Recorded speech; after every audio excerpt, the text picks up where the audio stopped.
आज हम आपको बताने जा रहे हैं कुछ विशेष जानकारी के बारे में जो कि ईवी बिल से रिलेटेड है।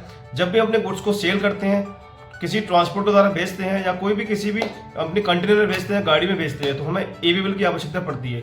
लेकिन आज हम जानेंगे हमारे पास कौन कौन से ऐसे केस हैं जिनमें ईवी बिल बनाने की कोई भी आवश्यकता नहीं है। दोस्तों, आज हम आपसे 11 पॉइंट ऐसे डिस्कस करेंगे जिनमें हम आपको ये बताएंगे कि कौन कौन से केस में ईवी बिल बनाने की जरूरत नहीं है। दोस्तों, वीडियो को पूरा देखिएगा और जानिएगा किस तरीके से हमें ईवी बिल नहीं बनाना होगा और हमारा गुड्स जो है डिस्पैच हो जाएगा।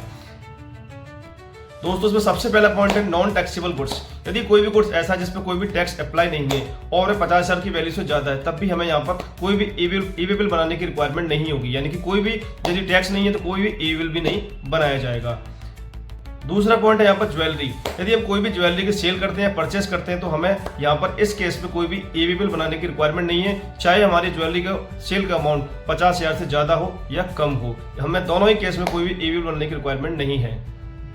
तीसरा पॉइंट है यहाँ पर पोस्टल बैगेज। कोई भी यदि हम लेटर या कोई भी ऐसे डॉक्यूमेंट जो कि पोस्टल से रिलेटेड है, यदि हम पोस्ट कर रहे हैं और जो बल्क में कर रहे हैं, तो यहाँ पर कोई भी हमें ईवी बिल बनाने की रिक्वायरमेंट नहीं है। यदि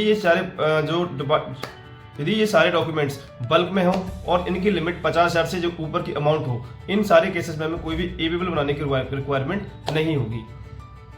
चौथा पॉइंट है पर्सनल इफेक्ट्स। यदि हम कोई भी सामान अपने घर के लिए लेके जा रहे हैं जो कि 50,000 से ज्यादा का है और रास्ते में हमारी गाड़ी पकड़ी जाती है, तो हम यहाँ पर ये कहकर छोड़ सकते हैं कि हमारा जो भी सामान यहाँ पर है वो हमारे घर के हाउस होल्ड के लिए, घर के रखरखाव के लिए, तो यहाँ पर कोई भी ईवी बिल बनाने की रिक्वायरमेंट नहीं होगी। चौथा पॉइंट है दोस्तों यहाँ पर एम्प्टी कार्गो कंटेनर। यदि कोई भी कंटेनर ठीक होने के लिए जा रहा है, सपोज दैट कोई भी ऐसा कंटेनर जिसमें कोई खराबी आ गई है और वह ठीक होने के लिए जा रहा है और वह खाली है, यदि वह रास्ते में पकड़ा जाता है किसी भी अधिकारी के द्वारा, तो यहाँ पर कोई भी ईवी बिल की रिक्वायरमेंट नहीं होती है, क्योंकि वह ठीक होने जा रहा है। यहाँ पर कोई भी गुड्स की सप्लाई नहीं हो रही है, किसी भी तरीके कोई माल लेके नहीं जाया जा रहा है, तो दोस्तों यहाँ पर कोई भी ईवी बिल बनाने की रिक्वायरमेंट नहीं होगी। पांचवा पॉइंट यहाँ पर transportation of non motorised vehicle. यदि कोई भी सामान बिना किसी ऐसे मोटर व्हीकल के जा रहा है जिसमें कोई भी मोटर व्हीकल नहीं है, यानी कि रिक्शे से जा रहा है, जिस रिक्शे में कोई भी मोटर नहीं लगी है, तो यहाँ पर कोई भी ईवी बिल की रिक्वायरमेंट नहीं होगी, कोई भी आपको अधिकारी नहीं पकड़ेगा। Movement of goods under ministry of defence. यदि किसी भी मंत्रालय का कोई भी सामान जा रहा है तो यहाँ पर ईवी बिल की रिक्वायरमेंट नहीं होती है।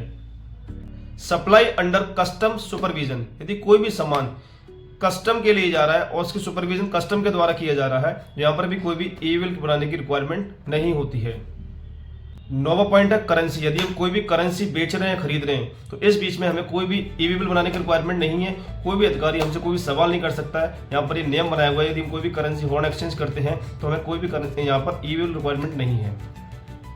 सबसे लास्ट और महत्वपूर्ण पॉइंट है, यदि कोई भी गुड्स आपका 50,000 से नीचे है और आप उसे सेल कर रहे हैं, तो यहाँ पर कोई भी ईवी बिल की रिक्वायरमेंट नहीं बनती है, क्योंकि गुड्स की जो लिमिट है, सेल करने की जो लिमिट है, यदि हमें ईवी बिल की जो लिमिट है, यदि हमारा कोई भी गुड्स 50,000 से ज्यादा का हम सेल करते तो हमें ईवी बिल बनाना है। यदि 50,000 से कम का सेल करते कोई भी ईवी बिल की रिक्वायरमेंट नहीं होती है। तो दोस्तों, आज आपको ये सारी चीज समझ में आ गई होंगी, कौन कौन से केस में ईवी बिल बनाना है, कौन कौन से केस में ईवी बिल नहीं बनाना है।